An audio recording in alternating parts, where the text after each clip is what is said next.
Hi hello வணக்கம். இன்றைக்கி பருப்பு தோசை செய்ய போகிறேன். அதுக்கு ஒரு துண்டு இஞ்சி, ஒரு 4-5 பூண்டு புல், உங்களுக்கு காரத்துக்கு தேவையான அளவுக்கு பச்சை மிளகாய், நான் ஒரு 2 பெரிய தக்காளி வச்சுருக்கேன், ஒரு 100 கிராம் அளவுக்கு ரவா, ஒரு கை சோறு,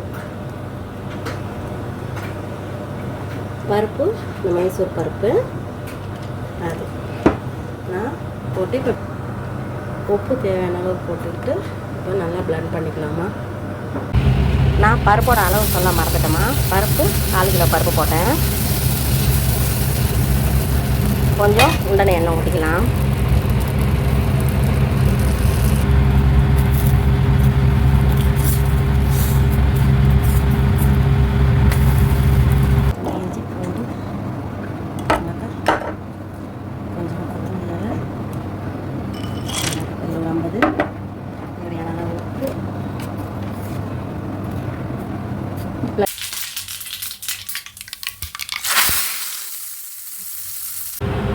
அவ்வளோதாம்மா. நீங்களும் செஞ்சு பாருங்கள், பிள்ளைங்களுக்கு செஞ்சு கொடுங்க. நம்ம பேஜை ஃபாலோ பண்ணுங்கள், சப்போர்ட் பண்ணுங்கள், லைக் பண்ணுங்கள், ஷேர் பண்ணுங்கள், கமெண்ட் பண்ணுங்கள். தேங்க்யூ.